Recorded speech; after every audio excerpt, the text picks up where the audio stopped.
பார்த்தீங்கன்னா பிக் கொஸ்டினை வந்து நான் எந்த மெத்தடில் படிக்க போகிறேன் அப்படின்றத காமிக்கிறேன்.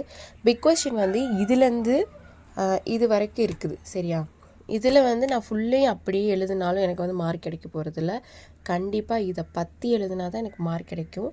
நான் சிலது வந்து இதில் ரொம்ப இம்பார்ட்டண்ட்டாக இருக்கிறத வந்து நான் மார்க் பண்ணி வச்சுப்பேன். இதுலேருந்து இது வரைக்கும், இதுலேருந்து இது வரைக்கும், இதுலேருந்து இது வரைக்கும். இது எப்படி மார்க் பண்ணணும்னா, இதுலையாவது இந்த எக்ஸாம்பிள் கொடுத்துருப்பாங்க. இங்கே பார்த்தீங்கன்னா தெரியும். It deals the empirical study of business phenomenon such as demand, cost, production, etc. இதில் இருக்கிறது அப்படியே இங்கே இருக்கும். அதே மாதிரி எக்ஸாம்பிள் கொடுக்குறதோ இல்லை லைக் சச்சஸ் அப்படின்னு போட்டு கொடுக்குறதுலாம் வந்து நம்ம இதில் வந்து இன்க்ளூட் பண்ணணும். அதுக்கப்புறம் இந்த பாயிண்ட்ஸ் எல்லாம் புல்லட்டிங் பாயிண்டில் போட்டதுக்கப்புறம் இதுக்கு வரும்போது இதில் இப்போ நான் எப்படி படிச்சுட்ருக்கேன்னு பார்த்தீங்கன்னா, இது வந்து கண்டிப்பாக வந்து நிறையா பேருக்கு யூஸ்ஃபுல்லாக இருக்கும். லைக் பண்ணிவிட்டு ஷேர் பண்ணுங்கள் அந்த வீடியோவை. யாருமே வந்து லைக் பண்ணாமலே ஷேர் பண்ணி விட்றீங்க. கொஞ்சமாவது லைக் போட்டால் தானே என்னோடய வீடியோவும் கொஞ்சமாக பார்ப்பாங்க, நிறைய யூஸ்ஃபுல் மெம்பர்ஸ்க்கும் போகும்.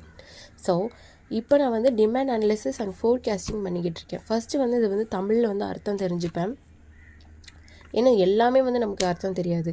சில விஷயம் வந்து இங்கிலீஷ்லேயே தான் நமக்கு அர்த்தம் தெரியும். தமிழில் தெரிஞ்சால் தான் வந்து நமக்கு கொஞ்சம் ஈஸியாக இருக்கும். ஸோ என்ன பண்ணிக்கிட்டேன்னா, இது வந்து ஒரு ப்ராடக்ட்டை எப்படி தயாரிப்பாங்கன்றது தான் விஷயம் சரியா. எப்படி வந்து முன்கணிப்பு செஞ்சு இது வந்து பண்ணுறாங்கன்றது தான். அதுக்கு நான் ஃபார் எக்ஸாம்பிள் மொபைல் எடுத்துக்கிட்டேன். இப்போ ட்ரெண்டிங்காக போயிட்டுருக்குது மொபைல் தான் வந்து போயிட்டுருக்கு. அதோட பிராண்டு பார்ப்பாங்க, ப்ரைஸ் பார்ப்பாங்க. அதோட ரெஸ்பான்ஸும் சேஞ்ச் இன் ப்ரைஸையும் தான் இங்கே வந்து கன்சிடர் பண்ணுவாங்க டிமாண்ட் அனலைசிஸ்க்கு அப்படின்ற மாதிரி படிச்சிருக்கேன். இப்படி எக்ஸாம்பிள் வச்சு படிச்சிங்கன்னா ஈஸியாக வந்து மனசுக்குள்ள நிற்கும். சரி ஓகே. இன்னும் இந்த மாதிரி பல டிப்ஸுகள்லாம் பார்க்கணுன்னா ப்ளீஸ் நம்ம சேனலை ஃபாலோ பண்ணி வச்சுக்கோங்க. யூடியூப்லேயும் ஃபாலோ பண்ணி வச்சுக்கோங்க. ஃபுல் வீடியோ கூட போட்டு வச்சுருக்கேன். நிறைய டிப்ஸ் அண்ட் ரிவியல் பண்ணியிருக்கேன். போய் செக் அவுட் பண்ணி பாருங்கள். தேங்க்யூ ஃபார் வாட்சிங் மை சேனல். பாய்.